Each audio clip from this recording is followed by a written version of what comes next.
Stand by. The program will begin soon. There's an example yesterday I saw of this woman who's been here. I don't know, we might even play this clip. She's been here 20 years. She has 3 kids who were born here.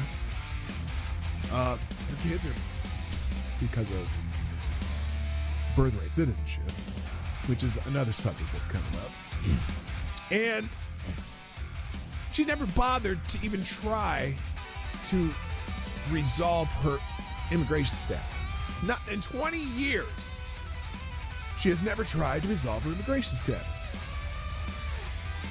Not through Republican presidents, not through Democratic presidents, nothing. And so now, she's worried about being deported because they put out the sob story of this woman. Well, that's not the average person they're even looking at right now. The average person they're looking at crossed in the last 3 years are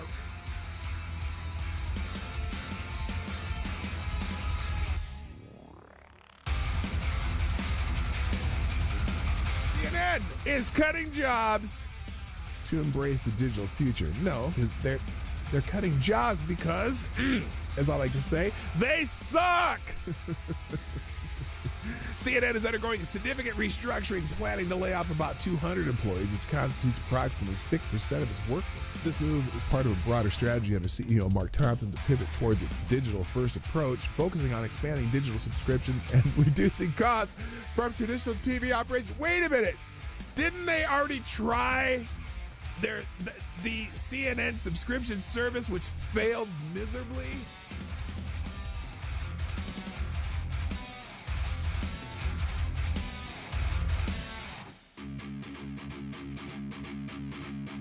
Which, if you truly have compassion for trans kids, you would allow them to all go through puberty, because 90% of kids who think they're trans change their mind once they go through puberty. That puberty is the fix for most of the problems. But you guys want the medicalization of kids and sterilization of kids and medical and surgical altering of kids who can't make that decision at 12 years old or 13 years old. Diablo asks, why is it when I try to show empathy and concern, people always misconstrue it? Last time I asked someone if their mom at least got a good check from the clinic that botched the abortion. Oh!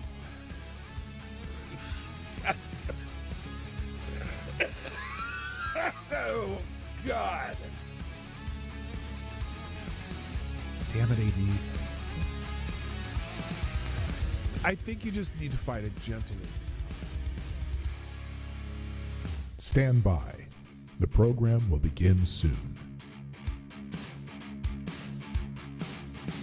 I would be willing to bet everything I own that submitting a 22-minute video montage that shows the most egregious acts of violence you can find from that day, when the defendant in question is on that video for only 6 seconds and is seen walking calmly, is highly prejudicial and a violation of the defendant's due process rights. The person was found guilty and sentenced to 19 months in prison. Now, it took 2 hours to read through all of the documents that were in the case file. Every motion submitted by the defendant was denied. Every motion by the defendant was denied. How often does that happen? And every motion submitted by the government was granted. They turned a trespass misdemeanor that would have resulted in a $50 ticket into 5 misdemeanors and a felony charge by charging the defendant with a statute that would have required the Secret Service to rope off the section he was in, which they did not. They also charged him with a statute that would have been required them to prove Mike Pence was in the building at the time he walked through that corridor. He was not. And they used an Enron statute that the Supreme Court struck down.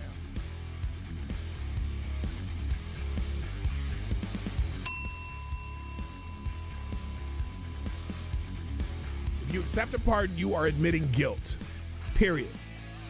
That's the, because you can't be pardoned if you're not guilty. Whether he can preemptive pardon, whether he can issue President's reportedly asking his staff whether he can issue preemptive pardons for himself, his family members, Rudy Giuliani.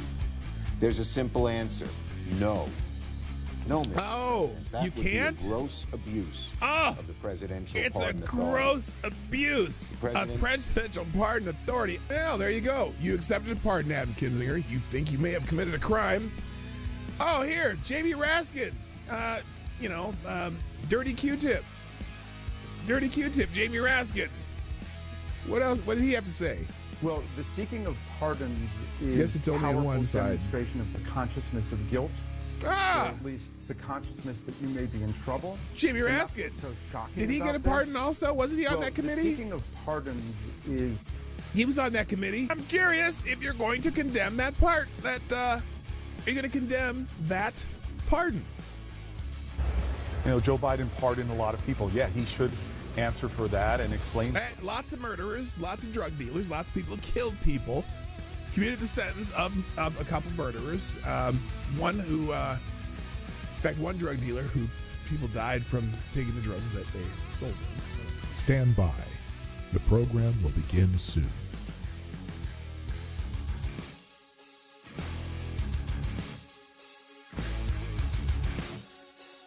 The Obama Aniston rumors have gone wild. Rumors have emerged on social media that suggest Barack and Michelle Obama might be heading towards divorce, with speculators linking Barack Obama to actress Jennifer Aniston. Those rumors have gained traction following Michelle Obama's absence from Jimmy Carter's funeral and the inauguration, and are based on tabloid stories and social media speculation without solid confirmation from the individuals involved. So far, they're still rumors, and I don't know why people are perpetuating them, but it is kind of fun to perpetuate rumors like that. No one's come out to, out and out deny anything. That's the weird part.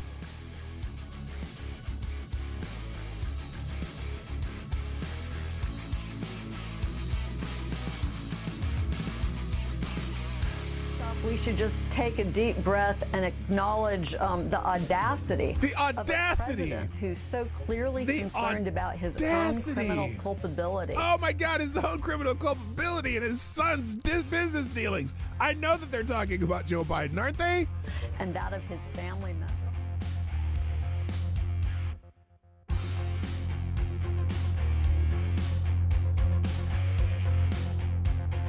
Black the Boy asks, are cats really soul suckers? Yes.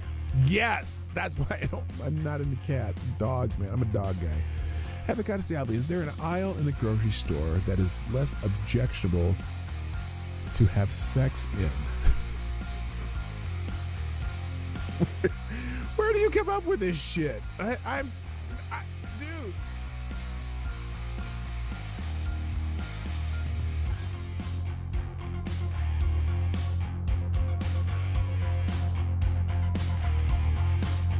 Has done something no person in the world has ever done before.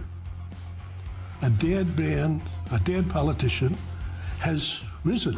Yes. Somebody who 4 years ago at Davos, he's buried, a dead. And I wonder how many people at Davos have been funding Donald Trump's demise that has failed. I wonder how many people at Davos, again, let me say it again. I wonder how many people at Davos have been funding what they had hoped would be Trump's demise. Bet you there's a few of them there. And it didn't work, did it now? Didn't work now, did it? Politically known to me. He's now returned. This is the greatest comeback in political history of a politician. And then, therefore, he thinks he can do anything.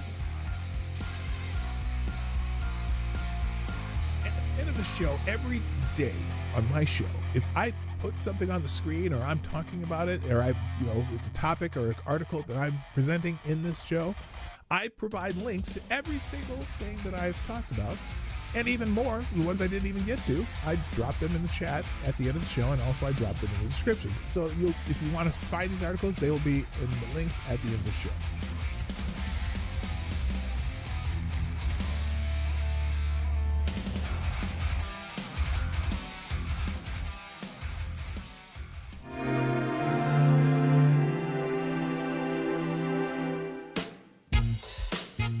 Ladies and gentlemen, coming to you live from the Lucky Dog studio in a hidden location somewhere in the upper Midwest of the United States of America, it's a brother making his own way but with all the wrong opinions. Welcome to the Morning Night Live with your host, the one and only Dawg Knight. Well, hello. How are we doing this morning? Good morning, everybody. Welcome to the Morning Night Live. I'm your host, Marty, also known as Dawg Knight on the internet. Welcome back to the Dawg Knight Channel, where we had a lovely weekend, very busy weekend with Mother's Day and going up and helping a friend of ours clean up their cabin, at least the outside. Did some pressure washing again over the weekend.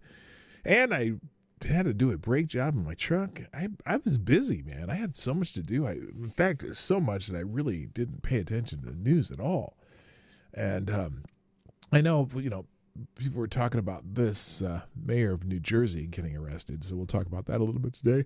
Plus some developments in China, India, and Pakistan. We got a hostage release. We got there's all kinds of stuff going on. So let's just get to it, because I just need to get the show on the road. First in the chat today is Mr. Avocados Diabli. All is well. Gets the bell. Stays away from hell.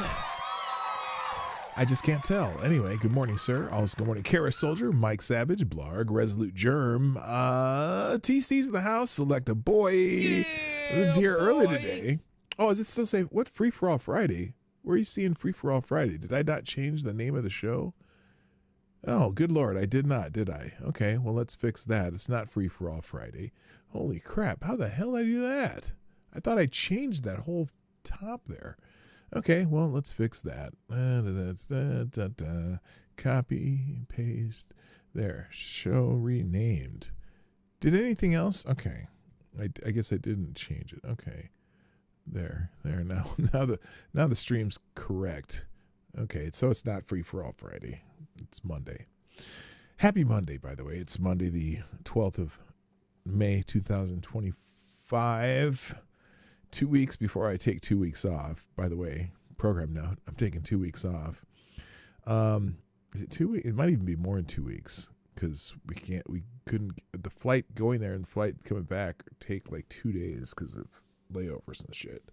So I'm at the end of this month, in May 26th, starting Memorial Day weekend, I will be gone for the first 2 weeks of June, and will return around Thursday, maybe Friday the 11th or 12th, something like that. Whatever the date is. I'm a month from today, I'll be back on. So if you're wondering what happened to me, I may, who knows, I may post some live shots from wherever we are, that too. So who knows? But the show will not be in normal form. So just letting you know that ahead of time. So, okay, so the show's, well, now that I didn't realize that, I guess now I got to go look at my notifications, because it's not Free For All Friday. So anyway, oh my goodness, what the hell is that? It is Monday. Anyway, so thanks to people who shared this show, even though it's named incorrectly, and that obviously, let's see, Jackson was real. There we go. Resolute Germ, thank you, with the Let's Go. And yeah, I didn't even realize it did Free For All Friday. It's Monday. I should have changed that. Anyway, this is weird. What is that? Is that Howard the Duck? And a rendition? Yes, it is Monday already. I was a little concerned when I saw that picture. I'm like, what is going on? And then also, thank you, TC. Thank you, Green Badger Outdoors. Ty Alexander with the woo, Ric Flair.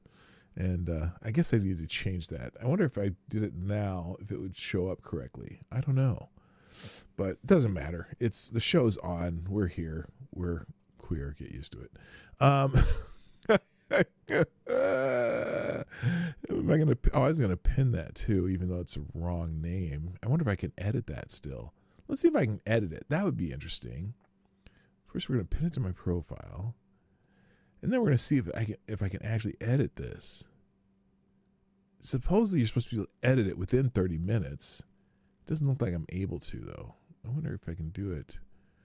Let me go into my profile here. Dun, dun, dun, dun, dun. I don't think it's that important, though. Also, good morning, Attack Alpaca, GDSOB, Blue-Eyed Scream. The Pope is here. Pope Tyrannius, Alexandrius, the Third, the Blessed Lich. Good morning. I think that the Somnable Nation, I think I said everybody. Yeah, it won't let me, it won't let me edit my post. I thought you could edit posts within the first 30 minutes. Maybe I just don't know how to do it. Oh no, I did it right in the name of the post. It's just the name of the stream. Okay, I got it. Never mind. All right, so let's kick it. In the immortal words of Vanilla Ice, let's kick it.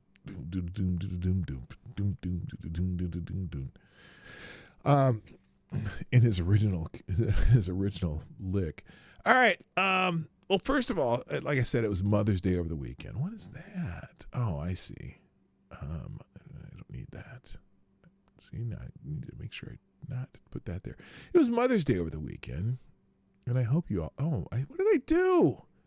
I messed this all up. There we go.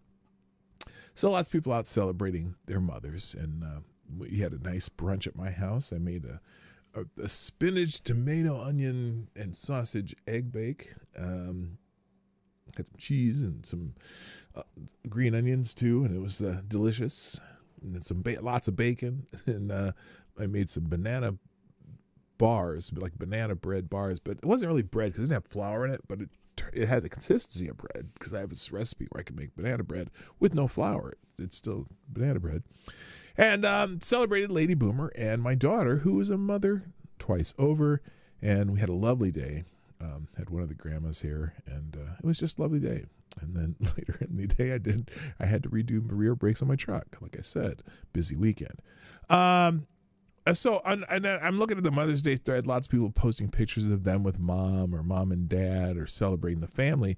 But, you know, the one thing that came up, one that I thought was great, I don't know if you remember this clip from Mr. T. Apparently, this is a Mr. T rap video, and Mr. T raps celebrating Mother's Day. And I don't know if I didn't play this on the weekend, so I thought I'd just give a little clip of Mr. T singing the mother song. So here we go. Right.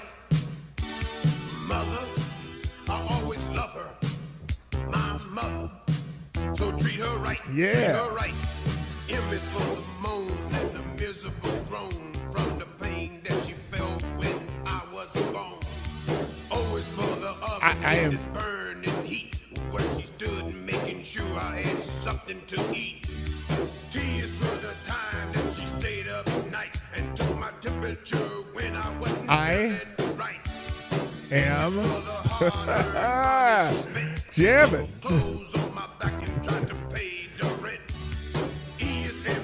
Okay, I guess he's spelling out. I'm glad Mr. T could spell back then. The last letter R is that she taught me respect, and for the room up in heaven that I know she'll get. Mother, there ain't no other like mother. So treat her right. Okay, that's about all I can take that. I'm going to put a separate link to that video in the links today because that is just it's great. It's just great. You know, obviously rap was a somewhat new phenomenon when Mr. T decided to jump into it. And I think that classic hit Mother should be in the lexicon of the greatest rap songs of all times. Good morning, Tyler F. But also on Mother's Day, unfortunately, in a Golden Corral in Greensboro, North Carolina, things didn't work so well on Mother's Day. Apparently, they got into somebody's got into a brawl. Mother's beating that ass. Son took too much of took the last piece of Salisbury steak, and oh jeez, and yeah, that didn't work out so well. So somebody didn't honor their mother and she decided to beat his ass. Good morning, Jaeger Pony, my favorite Canadian. So there you go. There's Mother's Day. Oh, wait, one more Mother's Day. And if you want to go through the links today, this is cute. Now, this is a whole thread of just mommies in the wild. So this for example, this lion cub saying, look, Mom, I'm scaring them. Mom back there helping out. You got this baby chimp was born at the Sedgwick County Zoo and needed oxygen for a few days. So this is a clip of the mother being reintroduced back to the baby. This is kind of, she comes back in there and whoa, wait a minute, what's that? What's that? What's that? Oh my gosh! So very heartwarming. So, and then just all kinds of animals and the mothers. Like this seal thought its baby was dead, and then the baby moved and was like, "Oh snap, you're okay, yeah." All right. So anyway, whole bunch of just heartwarming little things with animals and their moms. So again, for those who, well, just happy Mother's Day still, even though it's the day after. All right, let's move on. Emmanuel Macron was trending this morning. And apparently, so there's this scene of Macron and Starmer and Metz were heading to Ukraine. And there's an interesting moment that's currently being talked about online.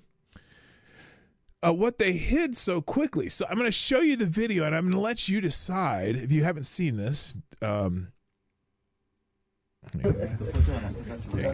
try to pause this for a second. So they're in this, it looks like they're in the cabin of a boat or something. I don't know where they are, but they're in this room. And here, let me see if let me get a full context here. Let me get a full context clip. Here we go. Here's a full context clip. So someone enters the room with a camera, and here's what happens. I want you to look and see what you think that these guys are hiding so quickly. I'll play it a couple times so you can see it twice. Bedroom and we got through the border. And now notice, do you see something there? He moves that away, and the other guy hides something, and then they get really quiet really quick. So again, I'm gonna show it to you one more time. Well, here, let me see what happens here.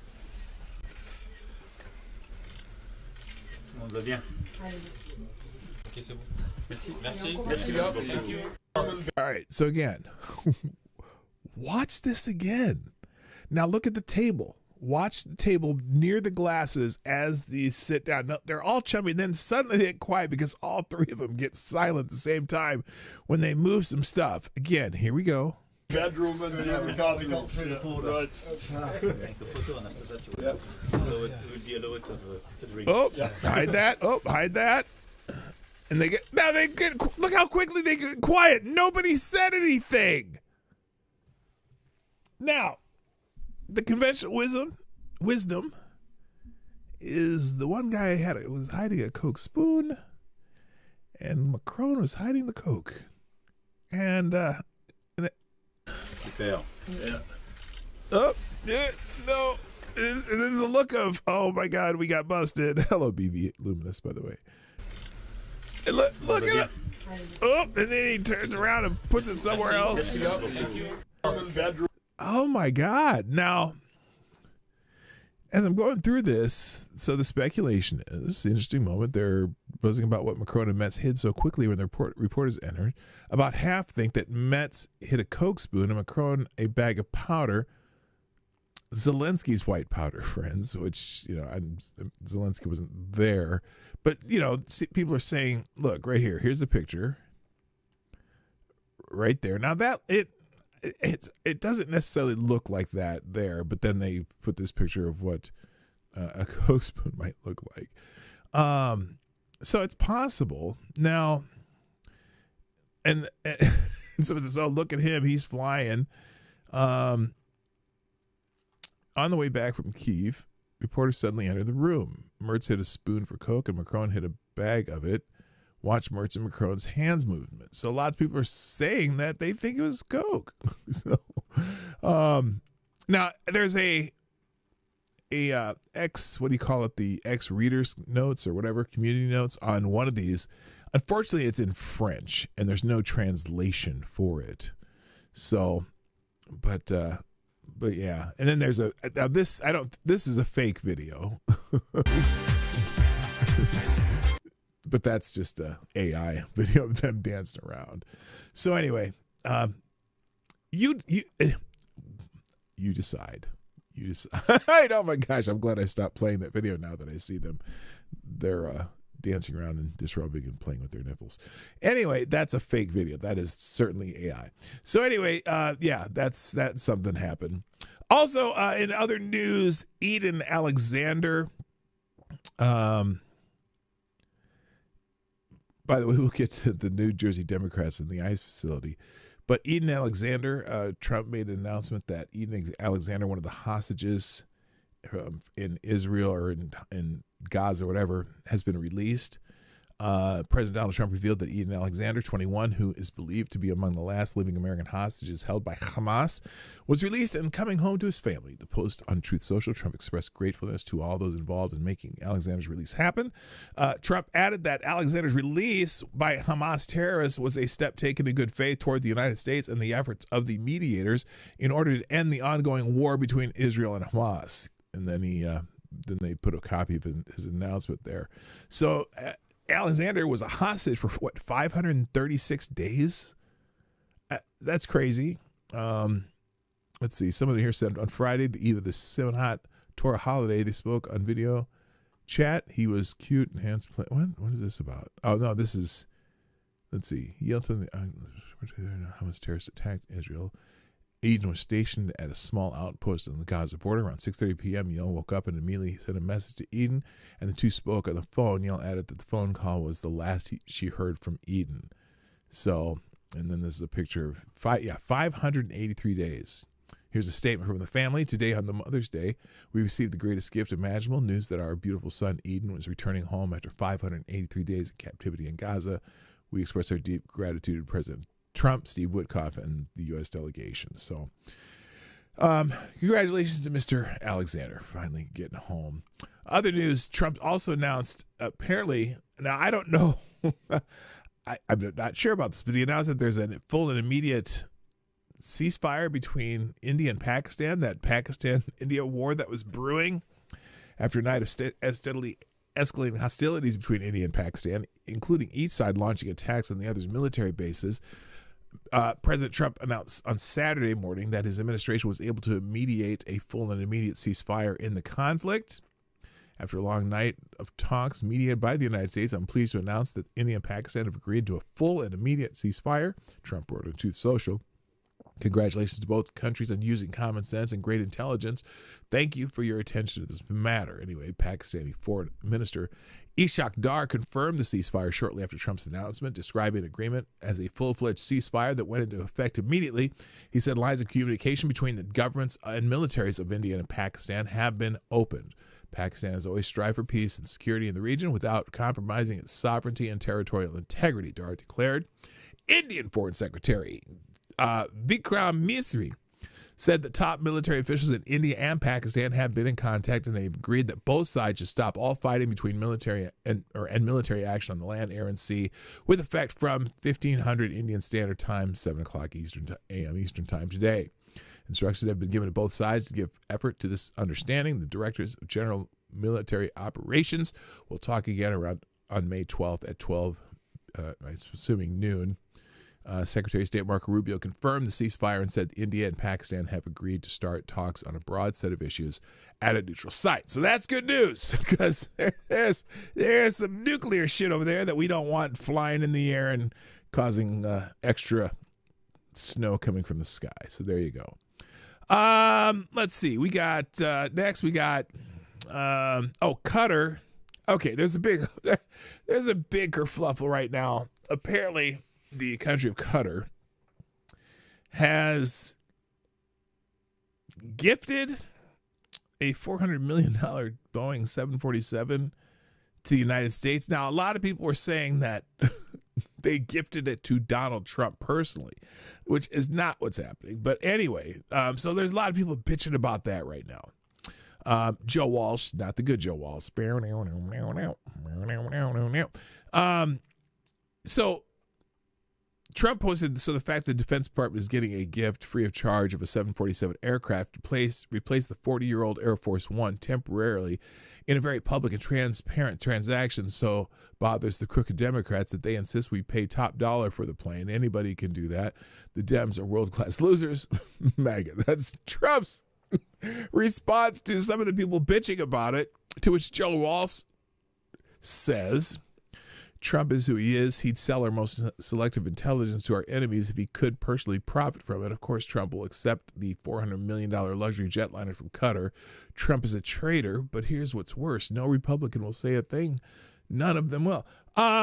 Okay, I'm pretty sure this, look, okay, let's talk about this for a second. Somebody here says we need to talk about Qatar. Qatar is buying American education from kindergarten to college. They're buying our politicians through influence in U.S. nonprofits. They shower U.S. politicians with lavish gifts, and now they're gifting Trump an Air Force One flying Trojan horse. Yeah, interesting. Someone here, Trump administration poised to accept palace in the sky as a gift for Trump from Qatar, according to sources. Now, let's see, breaking. Qatar gift $400 million plane to President Trump. According to ABC News, the Trump administration is set to accept a luxury Boeing 747-8 jumbo jet valued around $400 million from the Qatar royal family. Let's see what the other part of this says. The plane will serve as Air Force One for Trump until just before he leaves office, after which ownership will transfer to his Presidential Library Foundation. Sources say this may be the most valuable gift ever given to the U.S. by a foreign government. Attorney General Pam Bondi and Trump White House lawyer David Warrington concluded the arrangement is legally permissible. Bondi, who herself was a registered foreign agent for Qatar, provided the legal memo approving the deal. The DOJ and the White House determined the gift does not constitute bribery since it is not tied to any official act. Bondi also argued it doesn't violate the Constitution ban on foreign gifts because it's being given to the U.S. Air Force and later a nonprofit. Neither the White House, DOJ, nor the Qatari embassy responded to ABC's request for comment. Experts note the aircraft's $400 million price tag doesn't include additional security and communications upgraded needed for presidential transport, which is being done by an American company. They're going to go through the plane and do whatever they need to do for it. I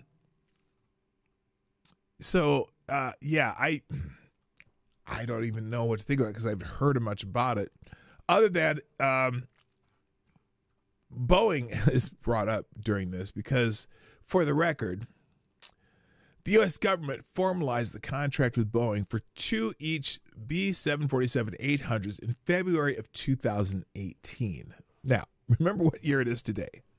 It's 2025. In February 2018, they were going to replace the 2 Air Force One aircraft with 2 new Air Force One aircrafts, right? And that was during President Trump's first term. And more than 7 years, that was 7 years ago. And neither aircraft has been delivered, and there is no delivery date on the horizon, meaning they haven't finished playing in 7 years.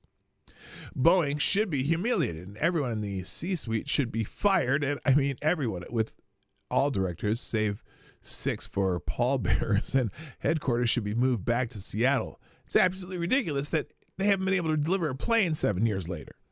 Now, what's happening with this this 747 that Qatar is giving to the United States? Where is it? So this, what happened there? That's not good. Oh no, did that post go away? For everyone who missed the big story, the Qatari plane, the current Air Force One, was commissioned in 1985, built in 1986. The first flew in 1987 and was delivered in 1990. The new 747 was commissioned in 2018 and won't be ready until 2029. Boeing is sclerotic. I don't know what that means. It needs a reform. And in fact, they're so far behind schedule. A Florida defense contractor called L3 Harris is going to overhaul this plane given to the United States by Qatar. So, now someone had said, Buzz Patterson says, Adam Schiff weighs in on May 11th. Article 1, Section 9, Clause 8. No person holding office of profit or trust under them shall, without consent of the Congress, accept or present a emolument, office, or title of any kind, whatever, from any king, prince, or foreign state. Seems pretty clear that a $400 million air palace from a foreign emir qualifies. He says the corruption is brazen, to which Buzz Aldrin says this is a lie. Your entire career is a lie. Boeing is way behind on delivering on AF-1s, Air Force Ones that were ordered years ago. U.S. defense contractor is refurbishing a 747 used by Qatar as a replacement. The current Air Force Ones have been flying for 35 years. It's not a gift. You could argue that either way. That's Buzz Patterson's telling Adam Schiff that he's a shithead, which, you know, that's kind of a given. So I don't know. I don't know if it's a gift. I don't know what it is, but it's not for President Trump himself, and a defense contractor is retrofitting it with the necessary, what do you call it? You know, necessary alterations to make it fit for flying the president, safety features, countermeasures, things like that. So, no, I didn't say Buzz Aldrin, Buzz Patterson, not Buzz Aldrin. So anyway, that's what's going on with the plane. Also, Air Force One's trending for the same reason. Pretty much people saying the same shit. So that's the trends on that particular, which I didn't put on the screen anyway. Real quick, thank you, Avocados Diablo. You are the first sponsor on the show today, and also the new Streamlabs Superstar sponsor of the day. Thank you for dropping a small bullet in the tip jar, 223. Thank you. Avocados Diablo says, had a fun little earthquake Saturday morning. Also, there's no way this ceasefire between London and Canada will last. Was that too obscure a joke? Yeah, no, I got you. But what was the earthquake? You had an earthquake where you are? That sucks. It's not fun. Good morning, Bookwormatic, by the way. And Brandon Narlow. I see y'all. Yeah, well, not fun. Earthquakes are no fun. And, yeah, no way this ceasefire between London and Canada will last. That was good. That's actually, I found that humorous. All right, next. What is next here? I'm doing good for time, too. China. China is asshole. Is in the news. Apparently, the trade deal that somebody from the Trump administration went to Switzerland, and they're dealing with China on this this tariff thing. Just this weekend, Trump announced a trade deal with China, brokered an in-person meeting between Ukraine and Russia, helped stop a potential war between India and Pakistan, announced an end to big pharma, U.S. profiteering, and got the final American hostage released by Hamas. So it's been a busy weekend for Donald Trump. But anyway, there's apparently a trade deal with China. Trump hails total reset in China trade negotiations. Now, this is from the Daily Wire, so it's obviously a little more Trump-friendly than other outlets, but we'll still use it. What the hell? Great progress, quote unquote, was made in trade negotiations with China, President Donald Trump said on Saturday evening as he touted a total reset in the making. Trump made the announcement as Treasury Secretary Scott Bessent and U.S. Trade Representative Jameson Greer met with Chinese officials in Switzerland over the weekend. A very good meeting today with China in Switzerland. Many things discussed, much agreed to. A total reset negotiated in a friendly but constructive manner, Trump said on Truth Social. Quote, we want to see for the good of both China and the U.S. an opening of China to American business. Great progress was made in all caps, so you can certainly that's going to be the idea will be combed over very thoroughly by our media. Now, while many countries received a 90-day reprieve for Liberation Day tariffs above the baseline rate of 10% last month, the United States increased the overall penalty on Chinese goods to 145%. Beijing responded by raising tariffs on U.S. goods to 125%. The economies of the United States and China have been roiled as such as a result of the trade war. Heading into this high-stakes talks, Trump suggested that Bessent had room to offer a lower rate. 80% tariff on China seemed right, up to Scott B. Trump said on the Truth Social post on Friday, China's President Xi Jinping sent a delegation led by Vice Premier He Lifeng.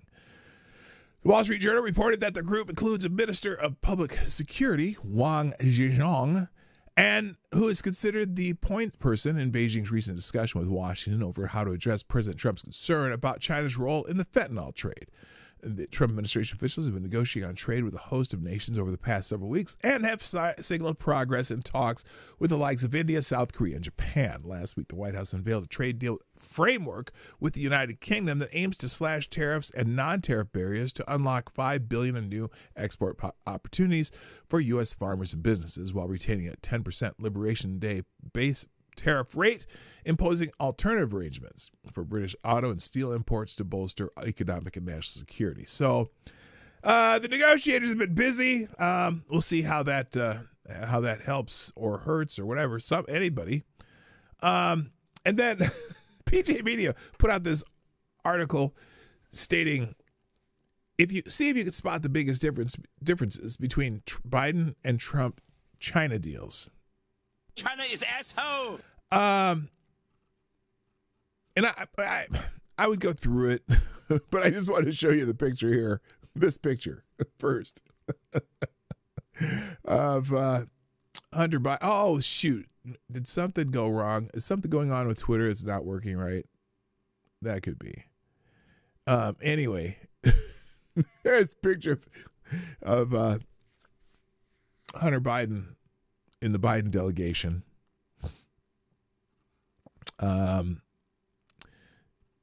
But I encourage you reading this article. Like I said, I'm not going to go into it. I want to make sure I get some other stuff covered. Maybe we'll come back to it. Who knows? So anyway, Trump is trending because of all kinds of things, and he trends very often. Some people are saying, too, that Rand Paul maybe blew it when he wanted to vote against the tariff, whatever the tariff thing Trump has been doing. And they may be right. But Democrats, this is Democrats trying to figure out a way to complain about Trump cutting the price of pharmaceuticals. Now, if you don't know what that's about, Trump is apparently going to sign an executive order to cut prescription prices by 30 to 80%, he says, to match other countries. This one I'm curious about. I'm very, very curious how an executive order is going to cut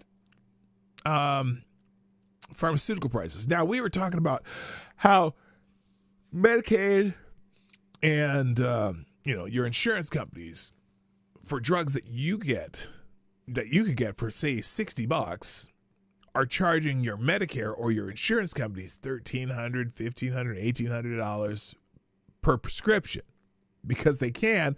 Because when somebody else is paying it for it, you don't really care, right? And maybe that's why the reason. Could be. Now, there's two things that could happen with that. One, it could be keeping prescription prices low for the rest of the world, or even for the people who pay out of pocket, because they'll give you discounts if you don't have insurance. But if you have insurance, then your insurance will pay it through the hind parts for you. So anyway, Trump vowed to bring fairness to America by deeply slashing prescription drug prices through an executive order he plans on Monday morning. Now, I don't know how he can do that. This screams of price controls. And now, if he's saying that Medicare, Medicaid, and whatever, all these other things should be able to negotiate to get the prices that you can get for it over the counter, maybe that's okay. But here, I'm just going to read this because I haven't even read it yet. Hello, Trippy Liberty. What's up, my brother? Trump promised to implement what he called most favored nation pricing, which could cut pharmaceutical and prescription drug prices almost immediately by 30 to 80%, he announced in a Truth Social post Sunday night.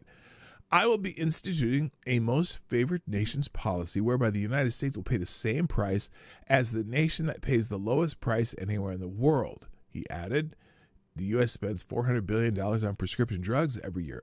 Part of the problem, maybe we're overprescribed drugs in the United States too, because they give your ass a pill for anything. I tell you, for one point, I had a family member who's taking like 19 different pills and over the week, and you're like, wait, why are you taking all this shit? What are they all necessary? Anyway,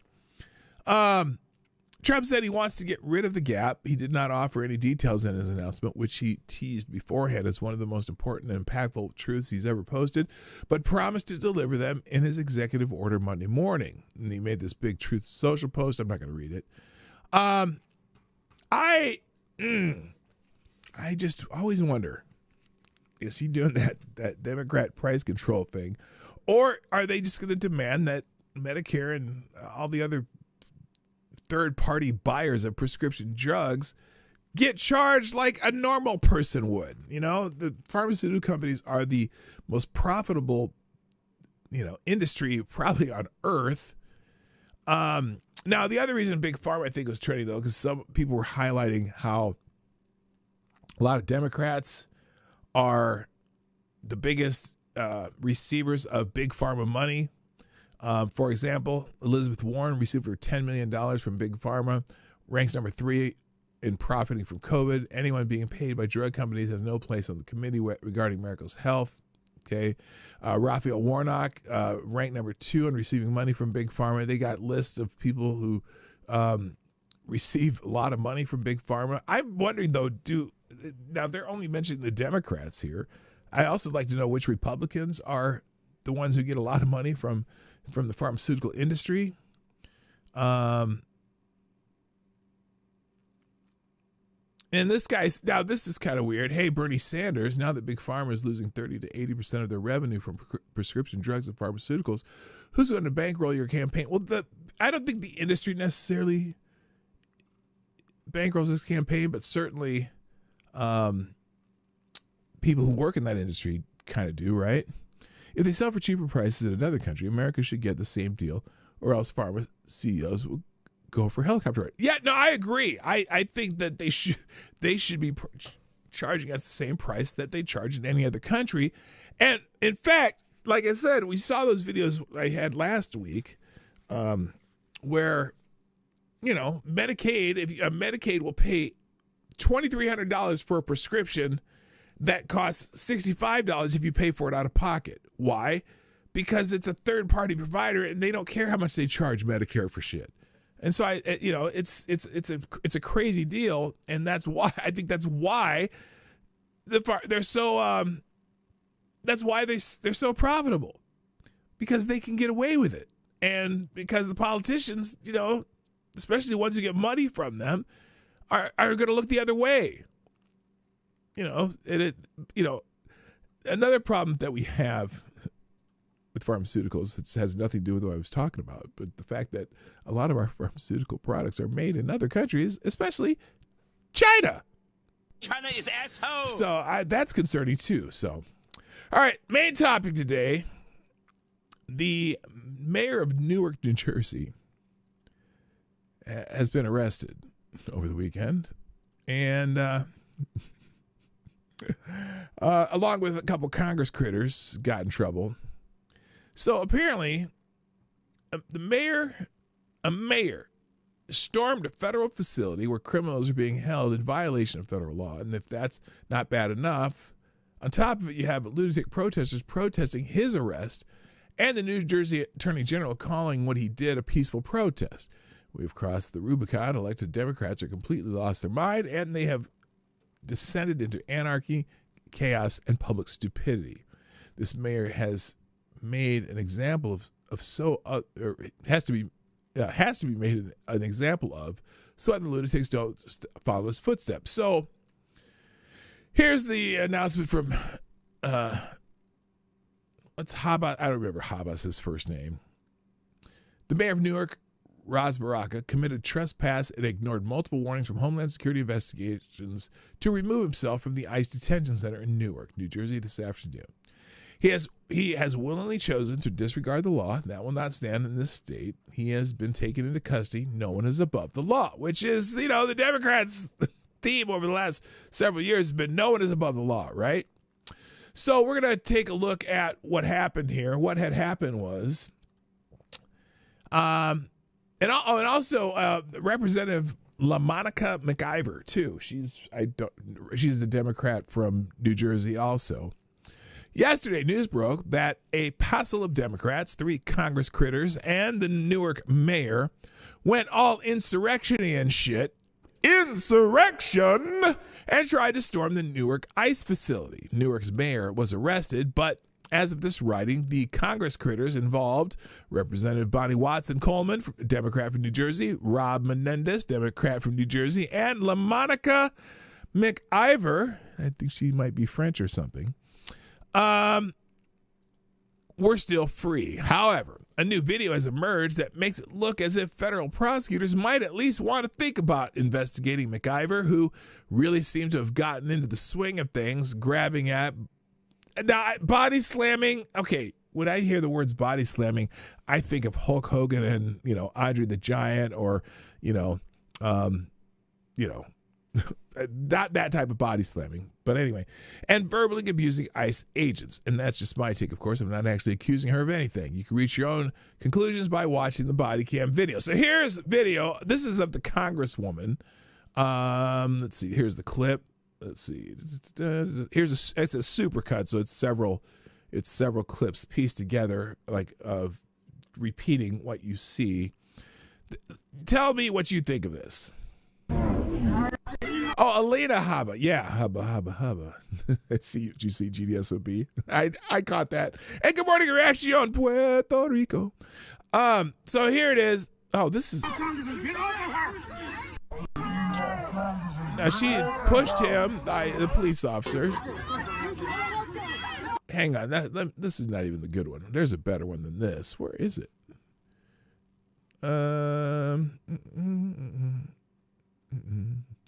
Clearly, no one should be able to Clearly, no one but a member of Congress would be able to physically and verbally assault multiple federal officers without arrest. But what I find even more troubling is the fact that McIver threatened to use her power as a member of Congress to make the officers pay. That is abuse of power. Hang on, let me find the best clip of this. Is this it? Where the hell is it? I had a clip. Here, let's try this one. Well, here's the report. This is when the mayor did his thing. Here's the Fox News report on it. Unfolding in New Jersey. The mayor of the state's largest city is under arrest tonight as he and 3 Democratic members of Congress are accused of breaking into an Immigration and Customs Enforcement facility, an ICE facility, during a protest. Newark Democratic Mayor Ras Baraka is being held at a Homeland Security office in his city. That's where correspondent Alexis McAdams is right now. Good evening, Alexis. Crazy. Brett, this is crazy. Is a good way to put it here. People are now calling for the release of Mayor Baraka here in Newark, New Jersey, after he was... there's a protest over his arrest. Taken away in handcuffs earlier this afternoon. Before I show you that arrest, though, Brad, I just want to show you what we're seeing sounds here. Like we an just insurrection. arrived a few moments ago. You can see the crowd. These people have showed up after Baraka's arrest. We're in front of an HSI facility here in Newark, New Jersey, or the Homeland Security office. And you can see here as well, you can see the officers right here through that fence, and they're getting ready to possibly give some new information as we wait after this arrest. Watch this. Put your hands on me. So that's him being taken away. Are they going to show the Congress critters, though? Okay, so the Newark mayor there, also Congressman Robert Menendez Jr., Congresswoman Bonnie Watson Coleman, and also LaMonica McIver were all involved. Robert Menendez Jr. How's your dad doing, son? Oh, sorry. We're told at least 3 of the congresswomen and men tried to break into the detention facility, according to DHS. Sources tell us that when the gates of Delaney Hall Detention Center opened this afternoon to let in a bus full of detainees, the Democrat elected officials ran right inside, pushing by security and entering what is a secure facility. Democrats say that facility opened without permission from the city of Newark. It opened last month. It's expected to be a busy ICE facility, a private one. housing about 1,000 migrants a day.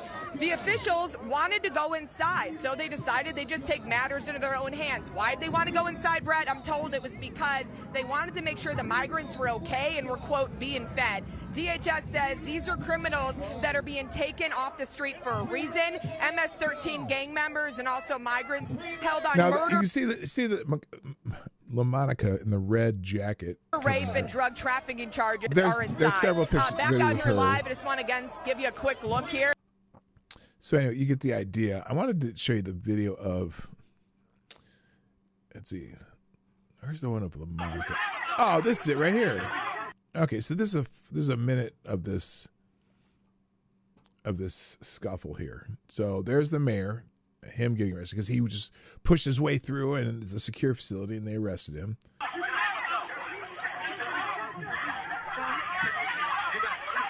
Now, in the red is the Congresswoman, LaMonica, and she's shoving the official there. That's what they're calling body slamming. Her pushing him, slamming her body to move him out of the way. So here it is again. She's it's a mild assault, I guess.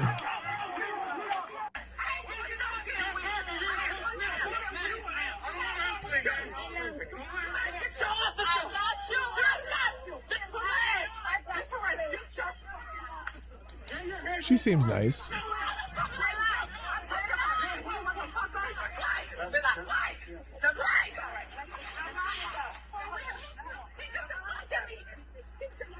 Now she's saying he assaulted him.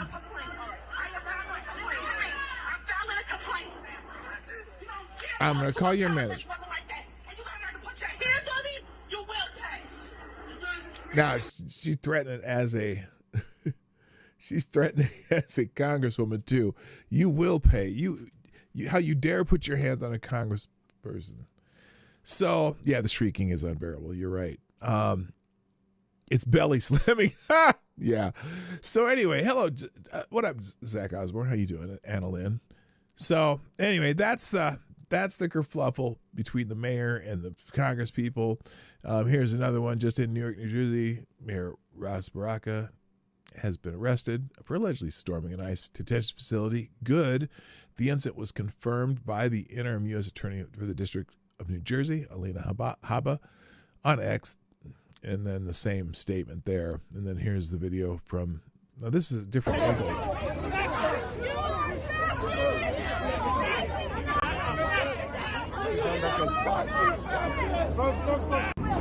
Yeah, they did actually get into the facility and so thus being arrested, which, you know, we have precedent on people being arrested for interfering in federal facilities. So, you know, FAFO for all I care. Now, Representative McIver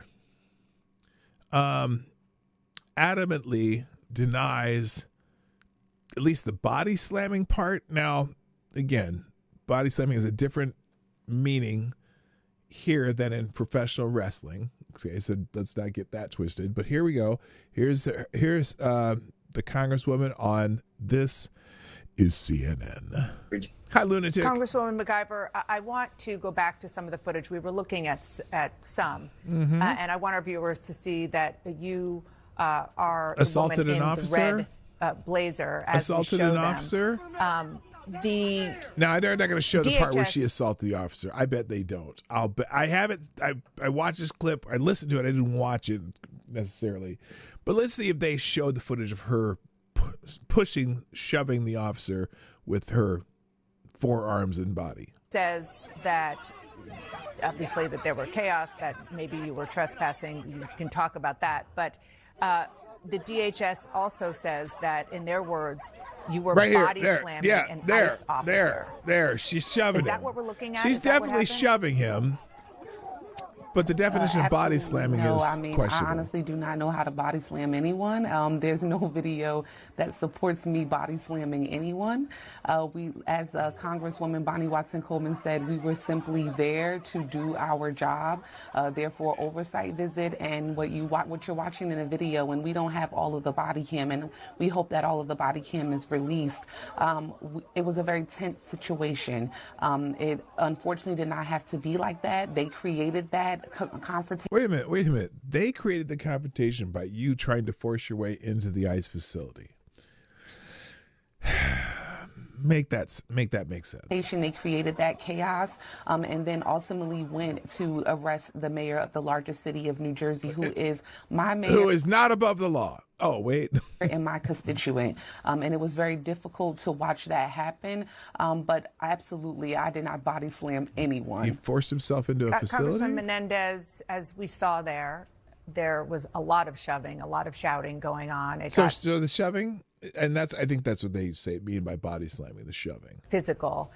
How did this situation escalate in the first place? And is there anything about what happened because they looking forced back their way and looking in. At that video They tried to force their way in. You might regret about how it played out? Yeah, I appreciate that. I think there was a lot of opportunities for DHS, for ICE to de-escalate the situation. They chose not to. Wait a minute. Ways for them to de-escalate the situation. You mean where you forced your way in when the doors open and they said, no, you cannot come in here, and you refused to listen to them?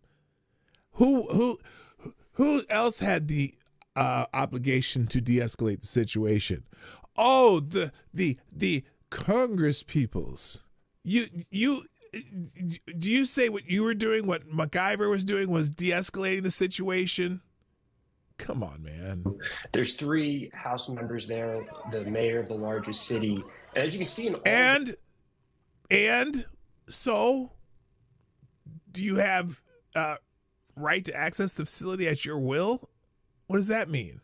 Video, and this is important, they had over 20 armed ICE HSI officers. Did they have their arms out? out? Heavily armed. And you're shoving it. And you're shoving an armed officer. That makes sense. Covered, and they were wearing no identification. So this is who they chose to have come engage with the mayor of Newark and 3 elect. Did the mayor of Newark and the 3 Congress critters have identification? Did they have their their congressional badges on? Did they have name tags on? Are you serious? Are you serious? Did members of the House of Representatives. As if they're supposed to know who the members of the House of Representatives are. How did you identify yourself as that? And why did you think you could just force your way in? Watson Coleman said the mayor had gone on to public property. He had de-escalated the situation. We were all on the other side of the fence, on the, let's just call it the private side of the fence. The mayor was on the public side. Someone there from HSI got a call. And what happened next was they re-engaged with the mayor. They went on to the public side, and that's where they arrested him. So there were many instances where this could have all been de-escalated, but it was squarely in HSI ICE's court. They chose not to. They made this a violent scene that we were unfortunately all a part of. And it's something that should... Wait a minute. Let's say that happened. They said, okay, you know what? You trespassed into this facility and we're going to arrest you. Now, the mayor didn't seem to resist at all. He seemed to cooperate. And then all of a sudden, these 3 Congress critters are pushing people around. Why are they trying to push their way in? Should really shock all Americans. And this was this is CNN. You were doing an event there, but you were also trying to go forward with part of your job in Congress, which is oversight. Were you? Oh, you mean oversight where you just show up and shove your way in? Or did you make an appointment? Or did you get a request? Did you have any kind of, subpoena? Did you have anything that says you can just walk into a detention facility? I'm curious. Notice how she's leading them to this, trying to make it she's asking the question in the way she wants it answered. Able to get any of that oversight actually done? Congresswoman MacIver, I'll send that to you. Yes, we actually were. I mean, that's why I find it to be appalling that they said we were trespassing, because how are we trespassing? And then you offer us a tour at the end, which is the reason why we were there in the first place, to have a tour. Maybe you of this should ask for the tour before you forced your way in. Opened up on May 1st. It had over 100 detainees. We were getting reports prior to our tour that children were there. We did not know the status of the facility Did you or ask? the status of the detainees. And so that is why we showed up there to do our job as members, and New Jerseyans count on us. Did you just show up unannounced? Did you make a plan? Did you say, here, we'd like to tour your facility? Or did you just push your way in when some people were being brought in? That's kind of that's the rub here. Oh, we were so innocent. We were just doing our oversight. To do our job. Immigration has been something that's in the back doors, in the backyards of New Jersey, and it's our jobs to make sure everything is running properly at this facility. So we were able to get a tour. So how would you personally, like, do you have detention facilities management experience where you can go in and do your oversight just on the whim of your, whatever you're doing? It's amazing. Towards the end of all of that commotion, all of that chaos, they took us on a tour, offered us a soda in the midst of doing this, never apologized or said anything about the confrontation and the chaos that they caused outside. What were they apologized But we were for? able to get in, speak You to were the detainees, chaos. check out the facilities, and, make sure everything was okay there. The tour, Congresswoman Watson-Coleman, just to be clear, the tour came after that confrontation? The tour came after the confrontation, even though we were there at almost 2 hours before the confrontation took. You were there 2 hours before, but were you unannounced, or did you just show up with the mayor? Like, did they come and say, we're going to take a formal tour? Did you set it up? You could have set it up in advance. They don't know who the hell you are. Took place, but ICE kept giving us the runaround and kept saying that they needed to talk to someone else. So finally, they need permission and someone for you to go in. What do you mean they gave you the runaround? The people who were there, who are just, their job is to not let anyone who's not supposed to be in there. And until they're given the okay, you're not supposed to be in there. We saw that all of the hierarchy from ICE in the state of New Jersey was on the premises.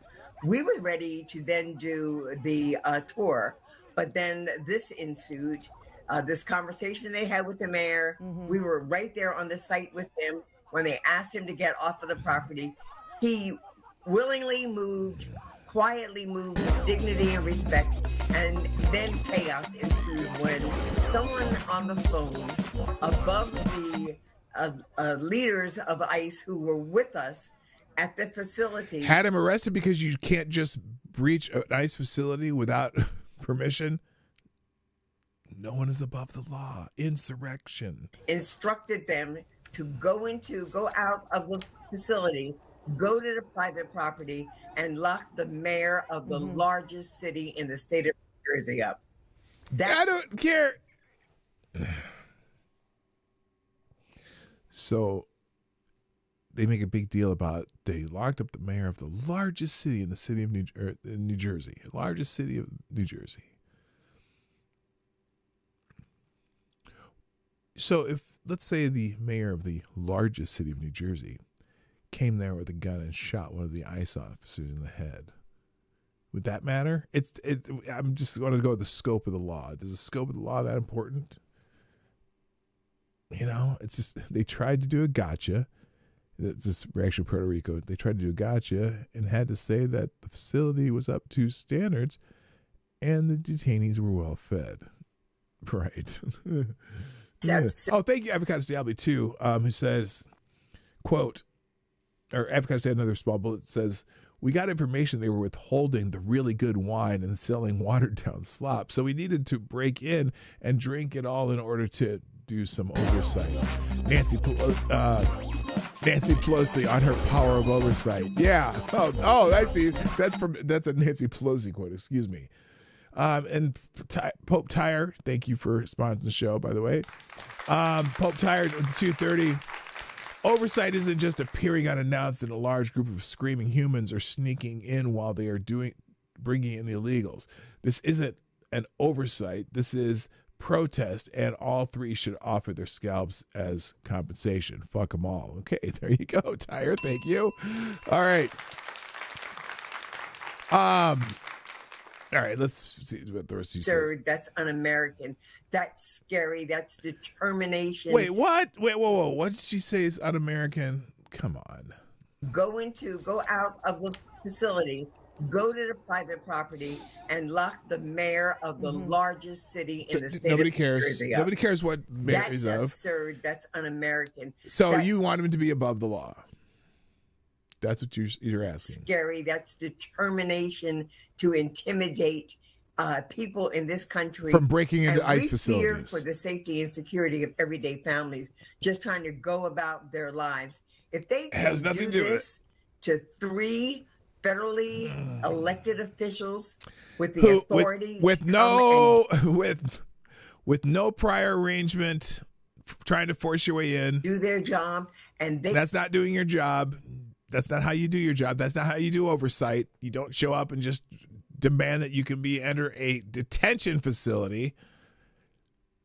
You know what's funny?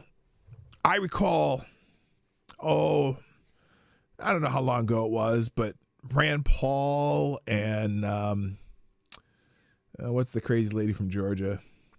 They showed up at to visit the January 6th prisoners, and they were turned away. And without shoving or getting into a shoving match with the officers, they were turned away and they left. And Marjorie Taylor Greene, I was trying to think of. And they were turned away. And we already knew we know for a fact that the January 6th prisoners were being mistreated. But they weren't. So what makes you think you can go to an ICE facility, a detention facility, and just walk in? It's kind of funny. I bet they were cheering when Rand Paul and Marjorie Taylor Greene were turned away from the facility where the J6 protesters were being imprisoned. They can then also lock up the mayor of the largest city. How many times are you going to bring up the mayor of the largest city? On public property. I understand he broke the law that I keep getting information on. People just are afraid of this un-American hyperactivity, this weaponization of law enforcement. Oh, and irony, the lying irony. At all levels to try to cover up for the wrong and the unlawful activities that ICE did. Except you, wait a minute, whoa, hold on a minute. Hold up, wait a minute. They gave you a tour. What? Did you come out and showing any unlawful activities they were doing in there? It's funny you didn't mention any of that now. Thank you, Reaction Puerto Rico, saying if someone is robbing a bank, they can't be arrested once they hit the sidewalk. Right, exactly. It doesn't matter if he was on the sidewalk by the time they caught up with him. He broke the law, and they arrested him for breaking the law.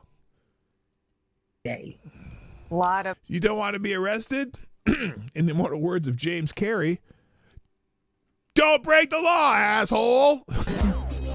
There you go. So there you go. So much for that.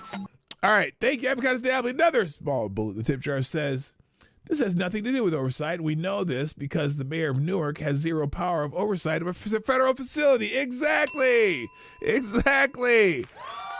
Spot on.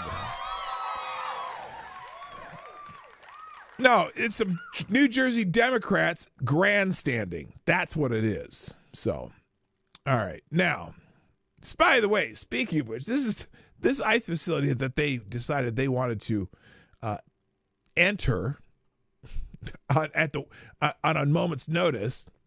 Apparently, some of the criminals held there are some really bad dudes. So on Friday, we were treated the latest Democrat stunt involving alleged MS-13 gang members, and it was arguably even more pathetic than the trips some Democratic members of Congress took to El Salvador last month on behalf of deported legal immigrant and suspected human smuggler Kilmar Abrego Garcia. Newark Mayor Ras Baraka was arrested after attempting to storm the ICE detention center where criminal illegal immigrants, including alleged child predators, rapists, and murderers, are being held. Baraka was taken into custody shortly after he and 3 New Jersey House Democrats, Robert Menendez Jr., Bonnie Watson-Coleman, and LaMonica McIver, arrived at the Delaney Hall Detention Center ostensibly to perform, quote, oversight, end quote, and of the facility on the grounds that the center lacks building permits. Per local reports, they were stopped at the first checkpoint after attempting to go beyond the gates.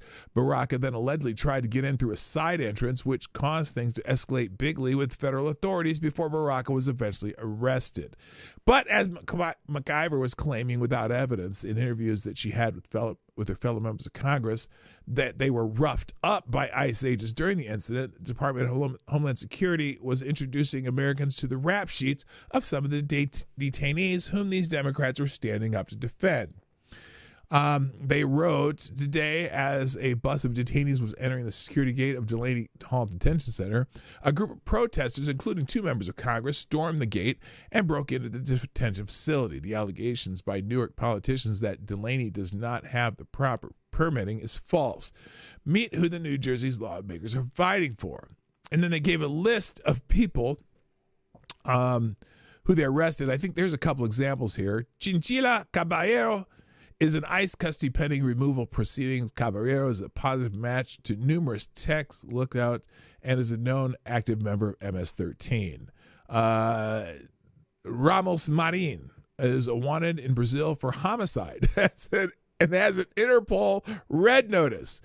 ICE Newark Fugitive Operations Center, Saravia Santa Maria, a citizen and national of El Salvador pursuant to Raven operations and known and verified MS-13 gang affiliation.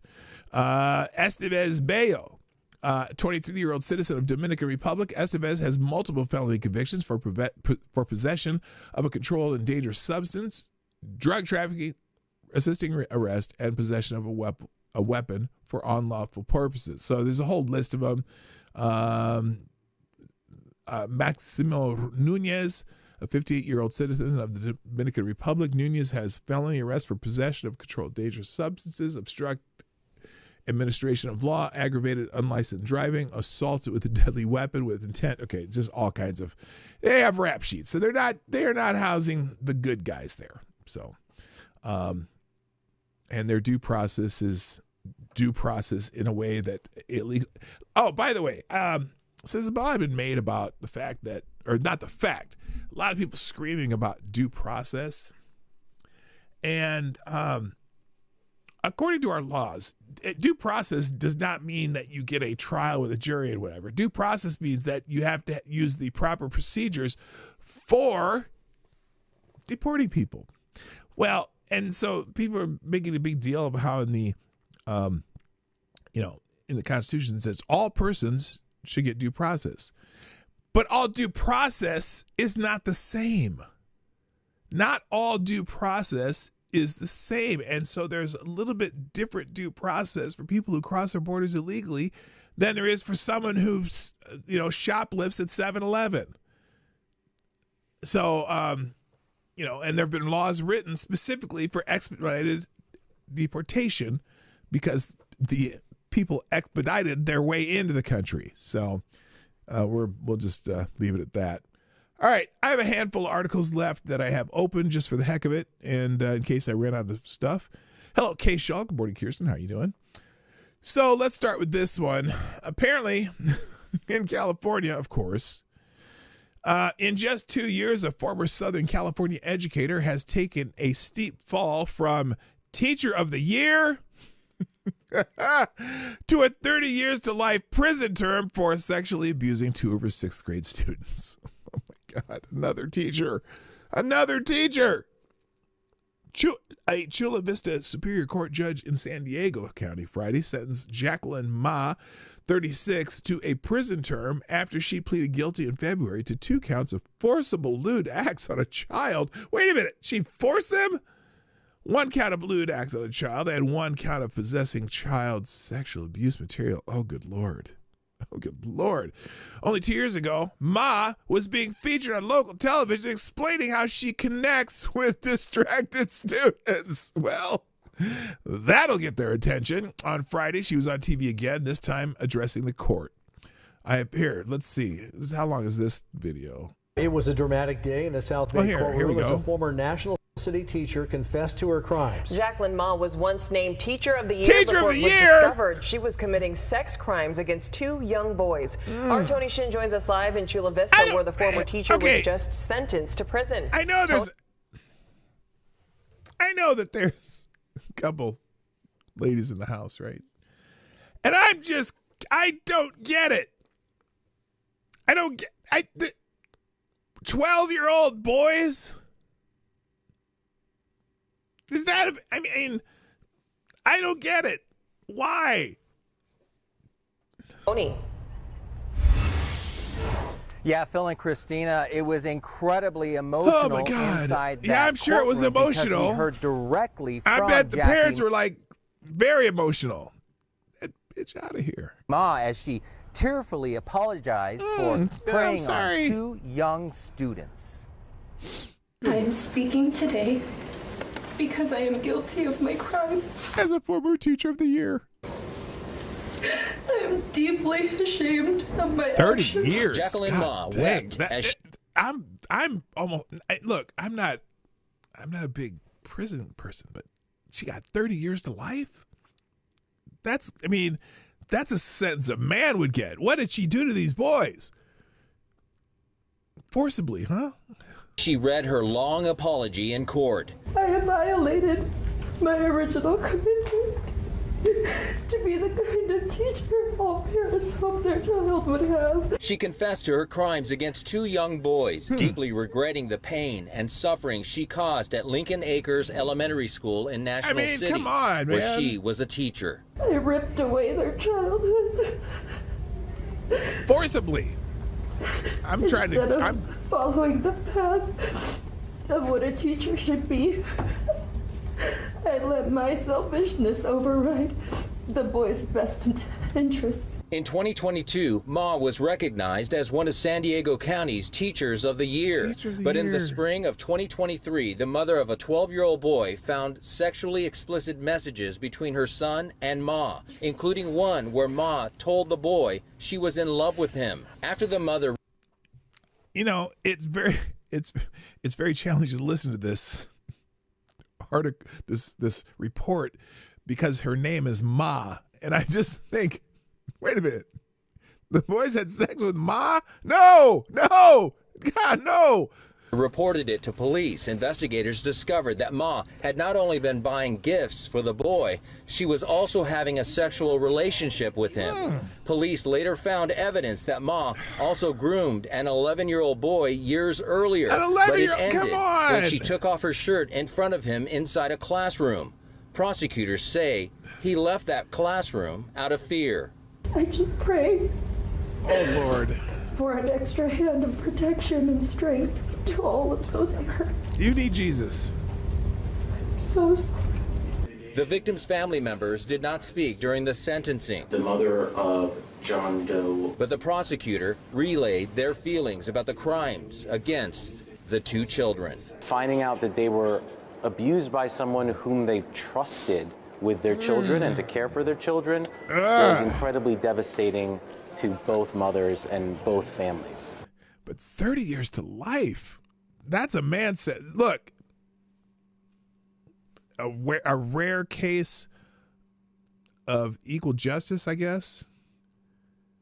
A rare case of equal justice, because that's not normally what you're seeing in those situations. Usually they get, a slap of 3 years, 2 years, probation, all that other shit. Nah, this bitch going to jail.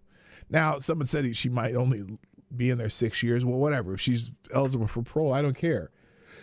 The fact that she's going to prison is a step in the right direction. Too many of those stories out there. I did put a separate link to the video, by the way. Apparently, NBC did a hit piece on Kash Patel that would supposedly make you laugh out loud. I don't know if it's in here. We'll just read the article here, though.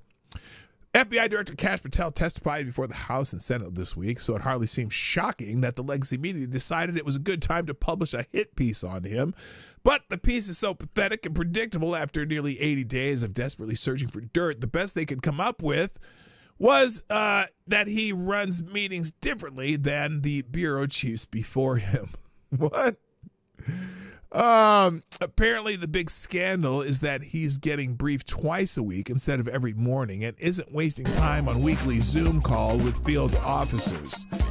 Never mind whether the job's getting more done efficiently. What really matters, according to NBC, is that he's not clinging to the rituals of the swamp.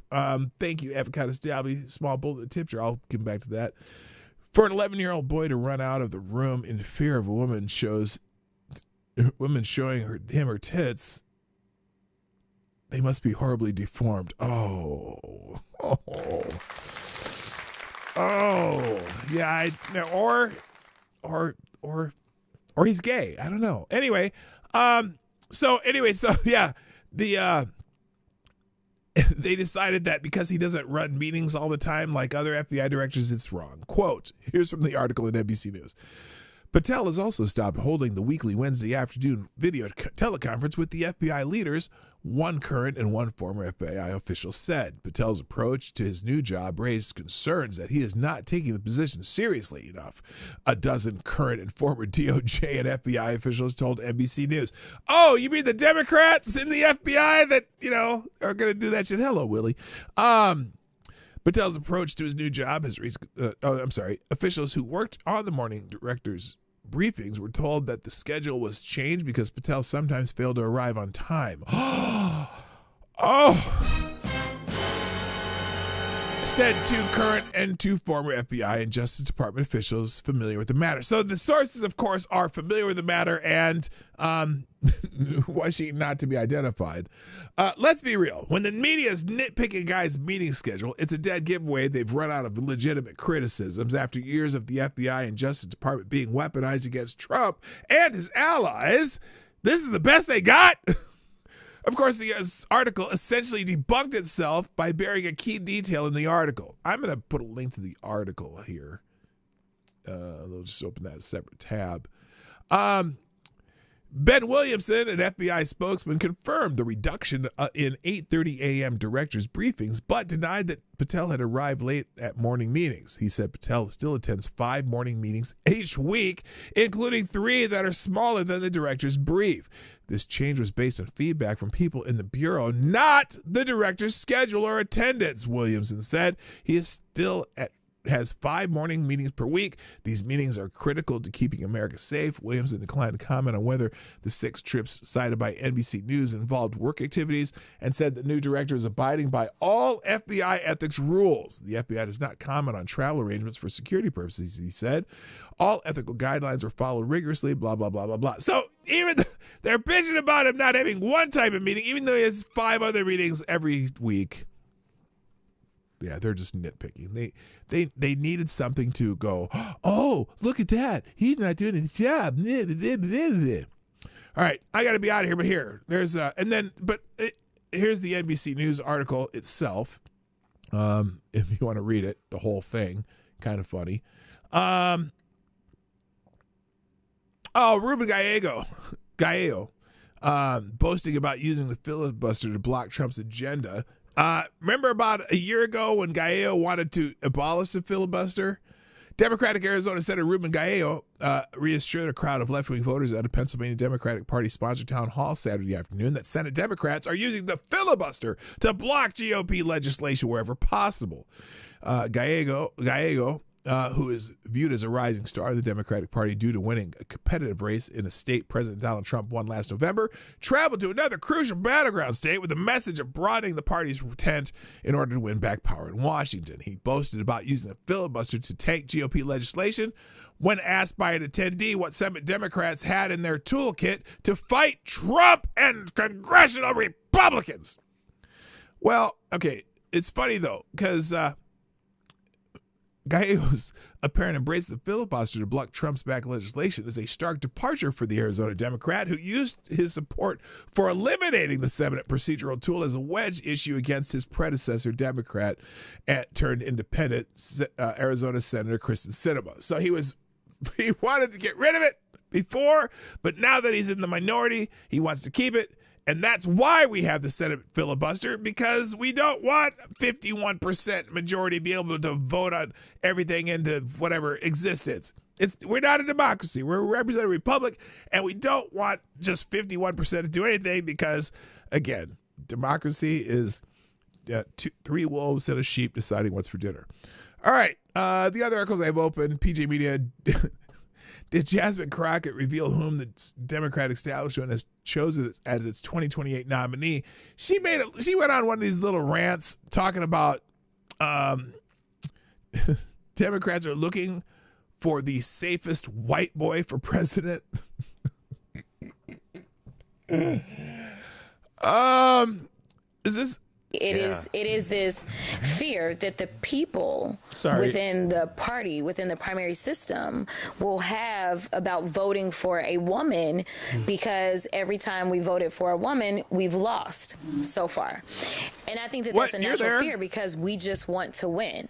So there's a lot of people that are like, you know what? Like, let's go find the safest white boy we can find. I mean, I'm just saying. Those are the callers that we're hearing. We're hearing people. No, for real. A white man's got to be no. caller. For real. And to be clear, when we talk about them, I can tell you that there is one specific candidate. I had a donor on the phones with me telling me that all the donors are lining up behind that candidate. So I can tell you, and I tell you, he's not a black person nor woman. Okay, so like it is, they have quote unquote they have chosen, and when I say they, it's the same donors that most likely have. Because the Democrats really don't believe in democracy when it comes to them putting forth candidates. They're going to try to enforce their little ideas so they can get power. That's all they care about. They care about power. We had the opinion. No, I know it's GDSOB. When I said democracy, I was laughing, making fun of their idea of what our democracy is. We're a democratically elected constitutional republic. We're not a democracy. I know that. You don't have to tell me. You don't have to tell me. Come on now. It's about Joe Biden and move. So like that would be the they that I would talk about.